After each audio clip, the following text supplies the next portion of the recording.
Alrighty, boat fans. Let's talk about fixing your boat. You got some of these gouges and scrapes in here, like boo-boos or beach shin, or kind of an odd angle. How do we fix it? Well, first thing you want to do is wash the boat off. So I already kind of did that. I let it sit for a couple hours, but I still got a couple of puddles going on here. Let's go ahead and just wash the boat, get it clean. Again, I don't know what sort of muck's going on here, so I don't want to scrape this. The biggest thing is when we go to repair this, we don't want to mix any dirt into our repair or make it where it don't want to stick or anything like that. So wash her down, get her good and clean. Clean boat's half a boat anyways. Go faster through the water. Get her all clean, and then I'll show you guys how to make this happen. Alright, so let's go over some of the junk you're going to need to do this. First off, go to Harbor Freight and get one of these little soldering iron kits. You might be able to even get one off eBay. That's this thing. Now they do have ones that you could buy that you could inject the rods. These bad boys, and Harbor Freight sells these.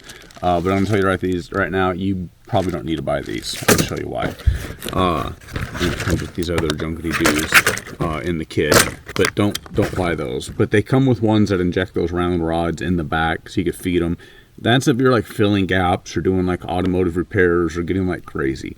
When we're doing our kayaks and like this sailboat, that's over necessary. This is what you need. You need this tip, and I already see it bends. Phillips screwdriver tightens hot. This does get hot, so don't lick it. You'll brand yourself. And plug it in. You know, outside in an extension cord or something like that. Work outside. Don't do it in your house, your closet, your bathroom, or somewhere you're going to breathe these fumes. Or unless you don't like a long life. But I like playing on the water. And it comes with a wire brush. This is actually needed. And it comes with a stupid stand. Don't use the stupid stand. Find something else safer to put it on, because that stand just holds it too low and too sketchy and everything else. I just use a metal coffee can with a rock in it over here. But yeah, this brush, and what you want to do is get it good and hot, brush up the tip, get it good and clean. Only use this brush for this. Don't, clean the barbecue or something like that with it. Now, next you're going to need is some filler material. Now, this is actually bottle material cut up. And if you look on these containers, on the bottom there it says HDP. Get a couple of shots. That little triangle thing. Let's get you another one here. Hopefully the camera picks that up. So obviously this is a parts bucket I use for working on stuff, but I'm always reusing these things for different things. HDPE is high density polyethylene. And if it doesn't say the numbers or whatever else, or they're hard to read, what you're looking for is the number 2. And that's what these holes, these rotomated holes, like again, this is a sailboat, but all your rotomolded kayaks and little paddly big doos and all that, they're all made out of this number 2 stuff. Good zip ties are also that, pro tip. So like I had a Hobie adventure kayak. This red was like the perfect color, match color. Like it had some black speckle in it, but when you're doing repairs, you couldn't really tell. If you're in a pinch, and what I might do here on a couple of big repairs, if I can't fill them in with the material that's next to it, because most of the time when you scrape it, it kind of just throws the material aside, kind of like a furl off to the side. If you don't have enough material to fill it, or it's critical or whatever else, you could use milk cartons itself. The lids, most of the time, are actually HPD2. That's what this is all full of, is just little quartered up lids. I don't know what I'm going to use them for. Side note, you could use like a pita press, a hot plate thing, to put a bunch of those on, press them out. I always figured if I needed to make a motor mount plate or do something, that's what I save those for. So anyways, let's get to the meat and potatoes of the video, show you guys how to use this thing, and how to get your boat back looking good. Pro tip, if you ever drill a hole in your kayak for whatever reason, save the shavings, repair stuff for later. Alright, so we have like the toe, we'll refer to the front of this up here, is the toe and the heel. This thing's flat. If you put it to the sides or rock it, you're going to dig the corners in.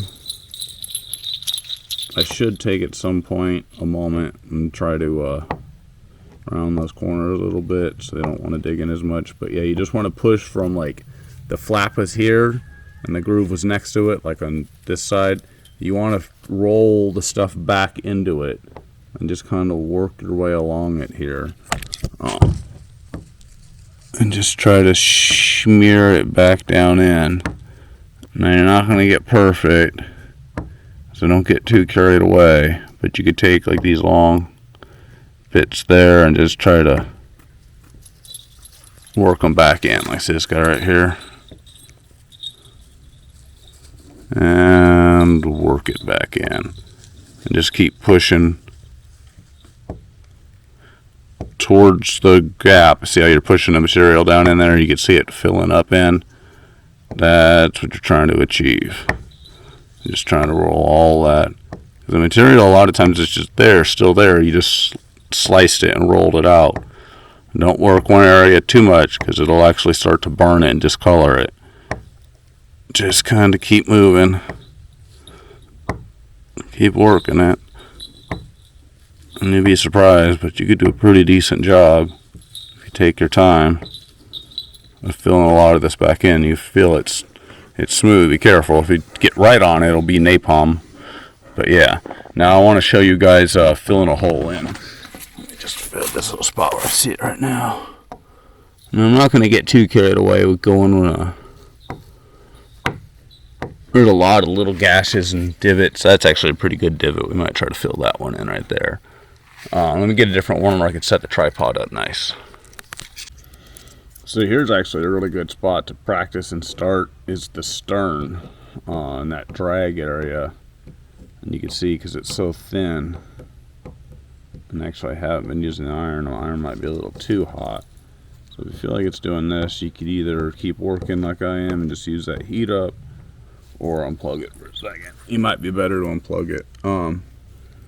No, this is where you just take a little bit of this and don't get carried away. Just smear it off just like that. I'm gonna move because just like the campfire, it's blowing right on my face. And like I said earlier, I do want to keep moving.